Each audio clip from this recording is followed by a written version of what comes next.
What started as a fun little illustration transformed into a challenge that at the end of every year, I aim to recreate the same New Year drawing to highlight how my art has grown and improved over the years, and also what I need to work on.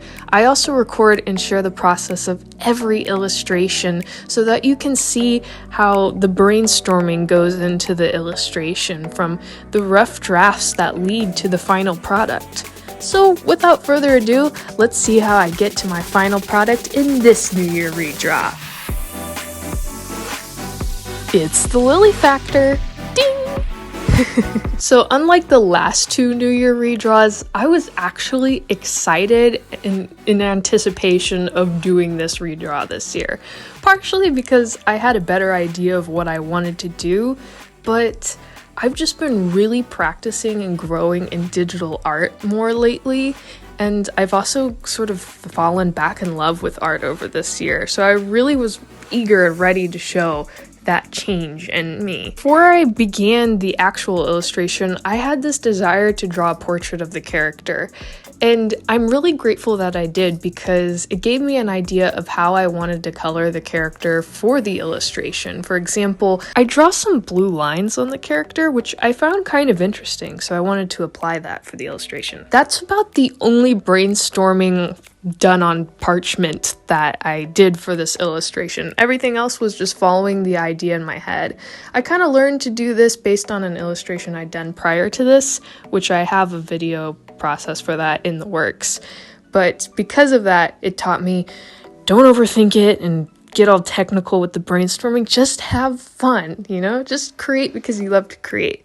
And so that's what I did. I finished the portrait and then I was ready to start the illustration.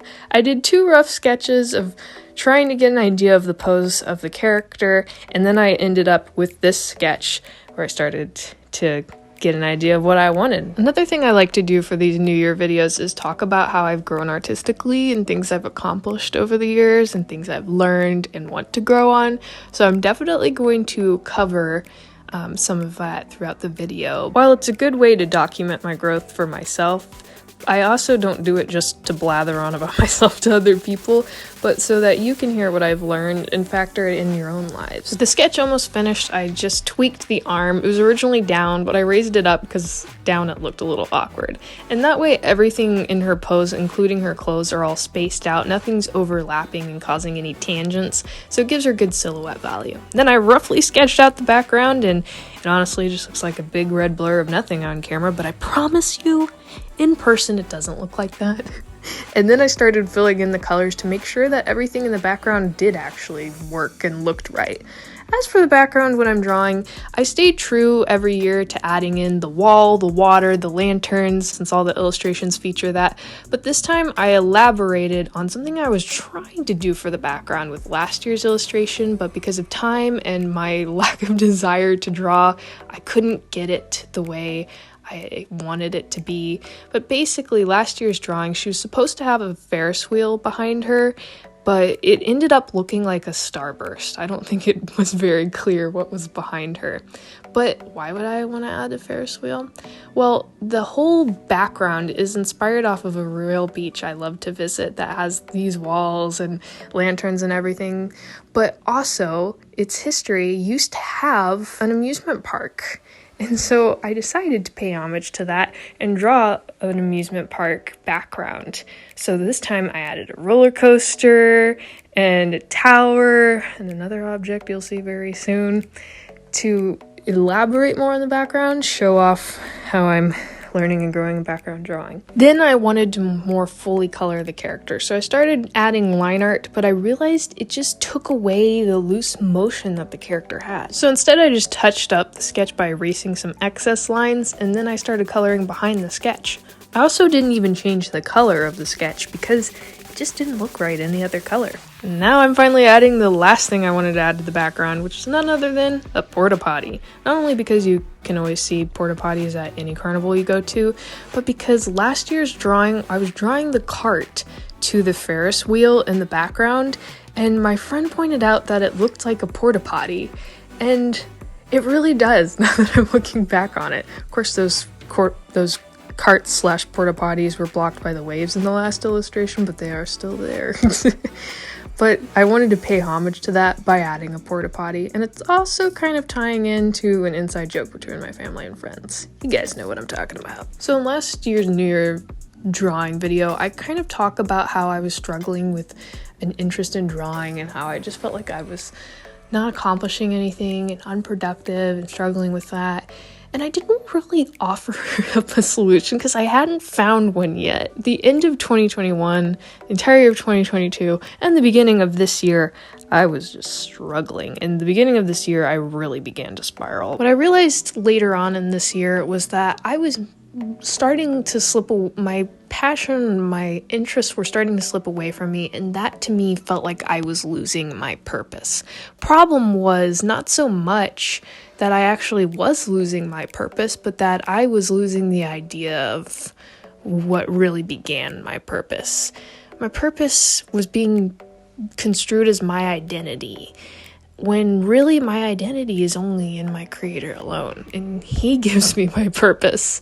So I learned to stop worrying about my productivity and what I accomplish and giving that some sort of credibility to my identity and accomplishing things to impress the world or anything. I had to just stop all that and say, hey, none of that matters. At the end of the day, none of it matters. Well, the only thing that matters is a personal relationship with God.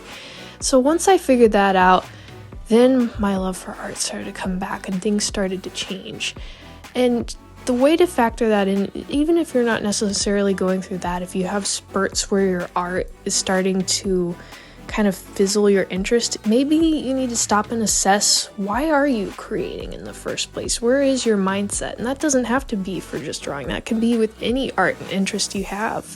If it's starting to become uninteresting to you, if it's something you know you're passionate about, yet you start to not enjoy it and you dread it, maybe you're not doing it for the right reasons. Needless to say, changing my mindset definitely helped me fall back in love with drawing again. In terms of growth and accomplishments as well, I did 2 rough animations, and then I did my animated intro, and I did do a little bit of work in the 3D realm. I learned how to model, color, and texture a 3D character from a tutorial. I started rigging the character, but it's not fully rigged, so as much as I wanted to show an animation of the character, I haven't finished it yet, so I can't see it yet, but hopefully I'll finish it someday. But I definitely, by doing it, it gave me more confidence that I know I'm going to start working in 3D animation and 2D animation a lot more in the upcoming year. We're on to the carts of the roller coaster. I initially gave them numbers on the sides because I've noticed with roller coasters, they always have either a character, a number, a letter, or some sort of labeling for each cart. But I ended up going over the numbers because they were distracting from the character.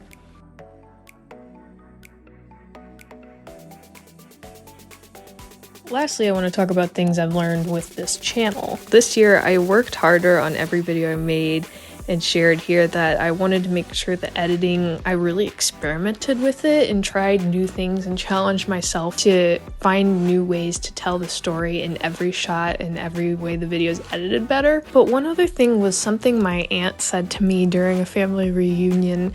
She started talking with me about the name of my channel, and she goes, I just think it's so interesting how you chose the name VLLO Factor. And she's like, I just think that's so beautiful that you used the word factor with its meaning of how you can factor things in. She's like, how basically you're talking about art, things that people can watch and factor into their own lives. And she just started going on this really beautiful speech about the meaning behind the name VLLO Factor. And I was so touched. I was like, yes, that is how it should be. So that's something I started to aspire to as I progressed in making videos. It's just a beautiful mission statement. So thanks, Aunt Carol. We're nearing the end here. I blurred some colorful dots with the Gaussian blur to create a multi-light effect from the amusement park. And then I also had a duplicate of them and I set those to motion blur and made the motion kind of vertical. So it created this ray look from the light because the scene's supposed to be dark. It's supposed to be kind of a sunset. So I also had 2 layers where I used a dark color and I set it to multiply and lighten the opacity, and then erased where there were lights on the environment so that it was darker but illuminated in the right places. I added some silhouettes of people and some additional rim lights and textures where it needed to be, and then it was finished. Presenting my 5th New Year redraw illustration. I think I definitely went the most overboard with the background this year, and I love the way it turned out. The lighting and colors are all bold, warm, and inviting, and it really symbolizes my excitement into the next year with new things to learn, new ways to grow, but also new hope for the future. Thank you for coming along this journey, and especially thank you to you if you've been around for the old New Year drawings and watched those videos when they first came out. I'd like to thank you all for watching. May God bless you in your life and your art, and have a happy New Year!